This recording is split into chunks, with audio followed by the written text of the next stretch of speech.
Halo adik-adik, kembali lagi. Hari ini akan Abang buat video ringkas pembahasan topik sosiologi yang ke-11 tentang mobilitas sosial. Tentunya masih bersama Bang Marolop Sitorus.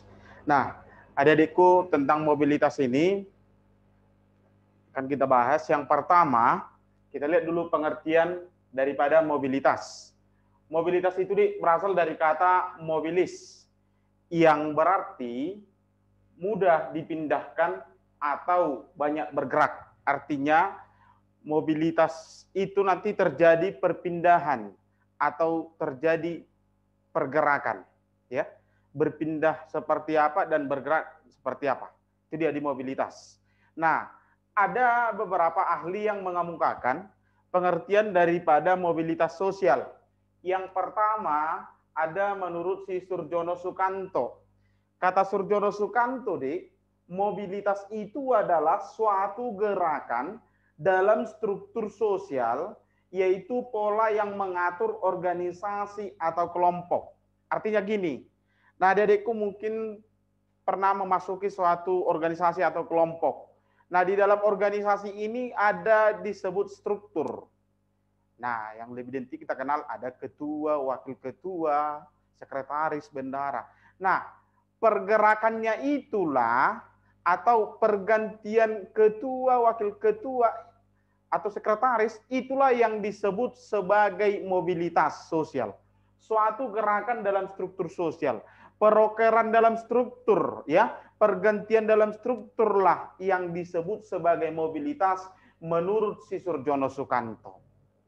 Ya, jadi pergerakan dalam struktur sosial itulah yang menjadi mobilitas sosial menurut Surjono Sukanto. Nah, kalau kata si Paul B. Horton katanya mobilitas sosial itu suatu gerakan perpindahan suatu kelas sosial ke kelas sosial lainnya. Berarti di sini terjadi perpindahan status dari kelas yang satu ke kelas yang lainnya.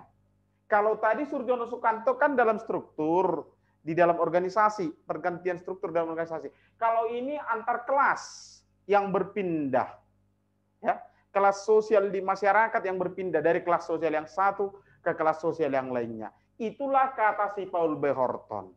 Nah, supaya lebih jelas bagaimana proses perpindahan atau seperti apa perpindahan status yang dimaksud, kita lihat saja apa yang menjadi bentuk mobilitas sosial. Yang pertama ada dikatakan dengan mobilitas vertikal. Adik-adikku sudah tahu ya bagaimana vertikal ya. Berarti vertikal itu antara dari atas ke bawah atau dari bawah ke atas. Itu garisnya. Ya. Jadi kalau dikatakan mobilitas vertikal, dia terjadi perpindahan status sosial yang dialami seseorang ataupun kelompok pada lapisan sosial yang berbeda.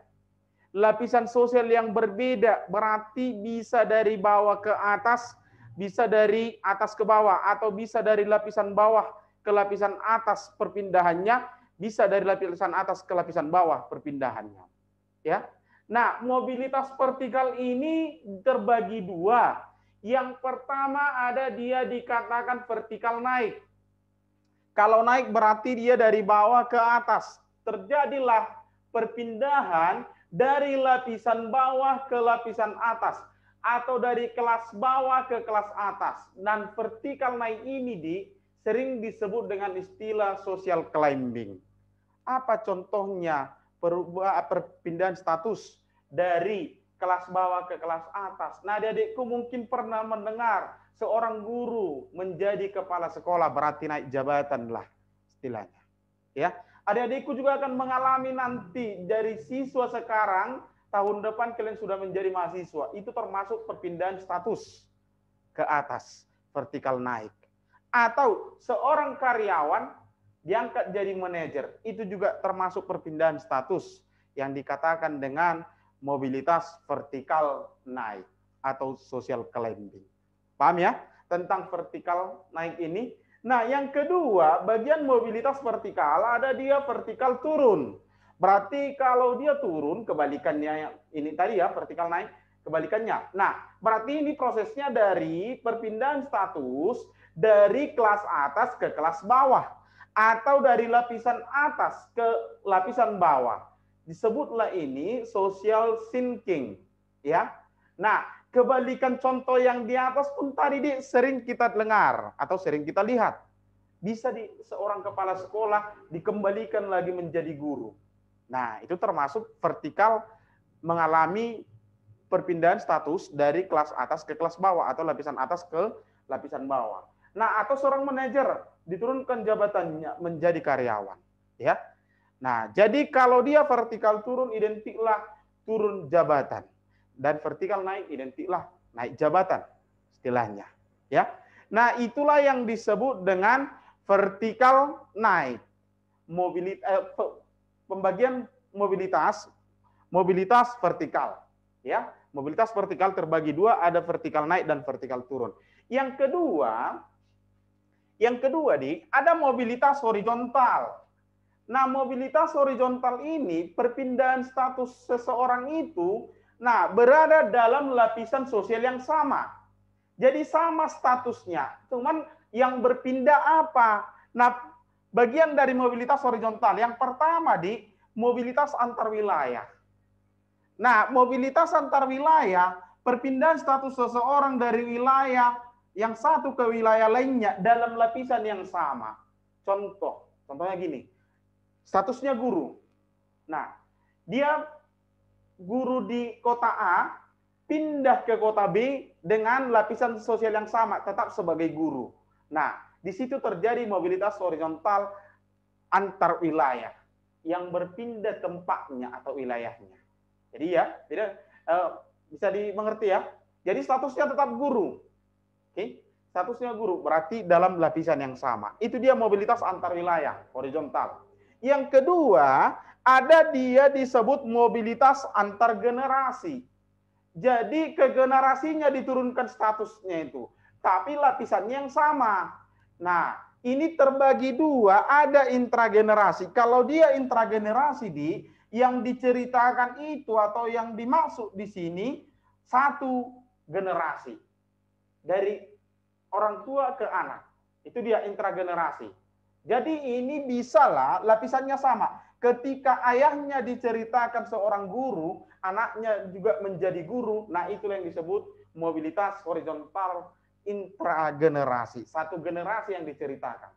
Tapi kalau nanti diceritakan lebih dari satu generasi, dari kakeknya ke orang tua lalu ke anak, nah itu sudah disebut intergenerasi.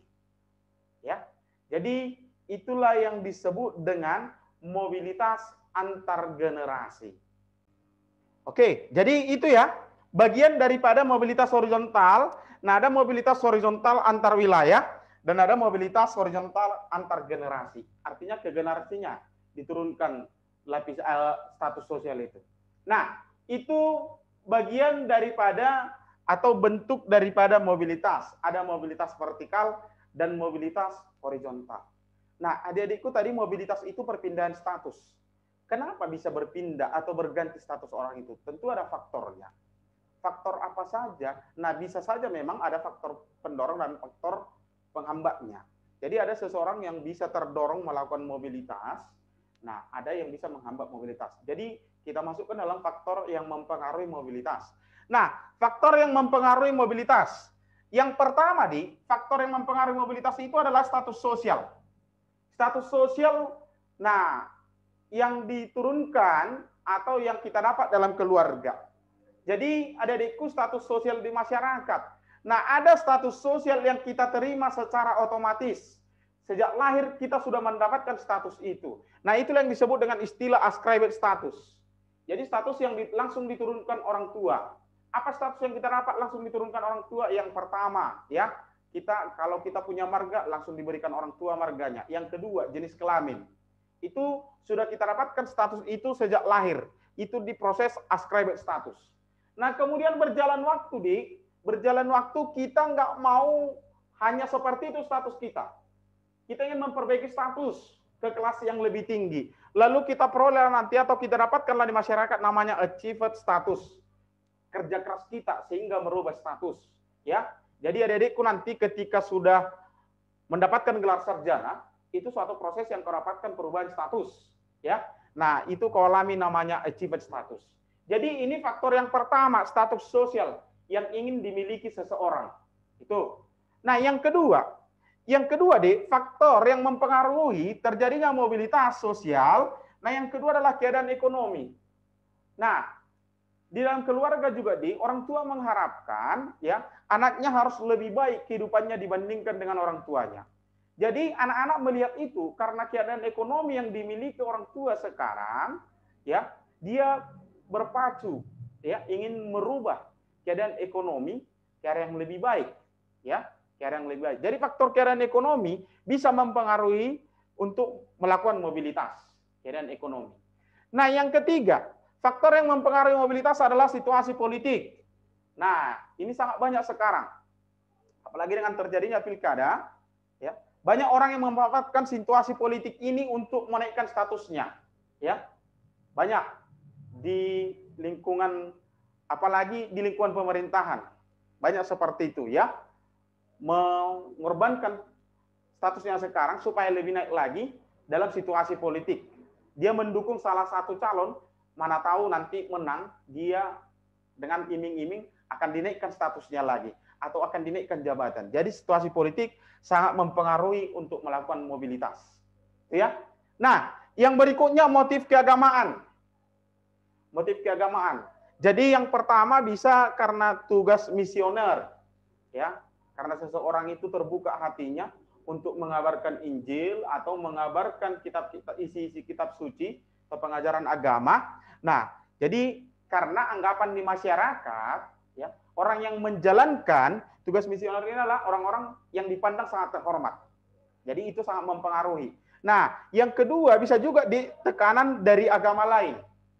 Seseorang itu ya bisa menghambat mobilitasnya karena tekanan dari agama lain. Jadi itu motif keagamaan. Oke, faktor yang mempengaruhi mobilitas. Yang terakhir, faktor yang mempengaruhi mobilitas adalah faktor kependudukan atau demografi. Ya, banyak masyarakat yang di Pulau Jawa dipindahkan ke daerah yang jarang penduduknya karena sudah kalau berpindah wilayahnya berarti sudah terjadi juga mobilitas, ya. Nah, itu faktor yang mempengaruhi terjadinya mobilitas, faktor kependudukan atau demografi, ya, atau kepadatan penduduk. Jadi itulah beberapa faktor yang mempengaruhi terjadinya mobilitas. Ada status sosial yang dimiliki, keadaan ekonomi, situasi politik, motif keagamaan, dan faktor kependudukan. Itu faktor yang mempengaruhi mobilitas. Nah, selanjutnya, ada saluran mobilitas. Ya, saluran mobilitas ini artinya kita memindahkan status itu melalui apa? Ada salurannya. Nah, yang pertama, saluran mobilitas itu atau perpindahan status itu adalah keluarga. Nah, di keluarga terjadi perkawinan. Perkawinan yang posisinya dulu di kelas bawah, kawin sama orang yang punya kedudukan, nah otomatis akan berubah statusnya. Ya, perkawinan karena bisa dukungan dari keluarga. Yang kedua, dari keluarga, pekerjaan yang dimiliki orang tua bisa ini sebagai saluran mobilitas untuk anaknya. Pekerjaan yang dimiliki orang tua sekarang bisa menjadi saluran mobilitas untuk anaknya suatu saat nanti. Itu dia, ya. Kalau saluran mobilitas dari keluarga. Yang kedua, pendidikan. Nah, adikku, ini adalah merupakan anak tangga mobilitas yang penting dan yang sangat utama. Kenapa kita sekolah? Kenapa kita masuk ke pendidikan? Sampai harus memasuki atau harus memperoleh gelar sarjana, S2, S3, supaya apa? Supaya meningkatkan status kita di masyarakat. Atau supaya dipandang masyarakat kita memiliki status sosial yang sangat tinggi. Jadi pendidikan ini merupakan anak tangga yang paling penting terhadap mobilitas. Ya, jadi kita masuk ke dalam dunia pendidikan itu merupakan salah satu yang sangat penting sebagai saluran mobilitas. Ya. Nah, yang ketiga adalah lembaga ekonomi. Lembaga ekonomi, perusahaan-perusahaan itu juga bisa menjadi saluran mobilitas. Yang keempat, politik atau lembaga politik tadi. Jadi ada seseorang yang masuk atau terjun ke lembaga politik, nah karena dianggap itu bisa merubah statusnya menjadi saluran mobilitas. ya. Lembaga agama. Yang kelima, lembaga agama dengan faktor yang tadi bisa kita lihat ya. Bisa menjadi dia di lembaga agama itu mendapatkan tugas misioner ya. Karena anggapan tadi masyarakat kalau seseorang itu ya bisa mengajarkan atau menyalurkan tentang isi-isi daripada kitab suci itu sangat terhormat dipandang masyarakat ya. Jadi lembaga agama termasuk saluran daripada mobilitas ya. Yang berikutnya adalah militer. Jadi banyak orang berlomba masuk ke angkatan ya karena menganggap ini adalah sebagai saluran mobilitas ya. Masuk dia ke angkatan atau ke kelompok militer. Nah, dia menganggap atau masyarakat itu atau seseorang itu menganggap itu sebagai saluran mobilitas. Memang itu salah satu bagian daripada saluran mobilitas. Nah, yang terakhir saluran mobilitas adalah organisasi keahlian. Nah, mungkin ada melihat kelompok-kelompok seniman, kelompok sastrawan, ya, atau kelompok profesi lainnya itu juga bisa menjadi saluran mobilitas yang bisa menaikkan status seseorang ataupun kelompok. Itulah yang menjadi saluran mobilitas yang akan kita jumpai ketika kita mau berpindah status kita. Inilah saluran yang akan kita jumpai di masyarakat. Bisa melalui keluarga, pendidikan, ekonomi, politik, lembaga agama, militer, dan organisasi keahlian. Ya, jadi itulah tentang mobilitas sosial.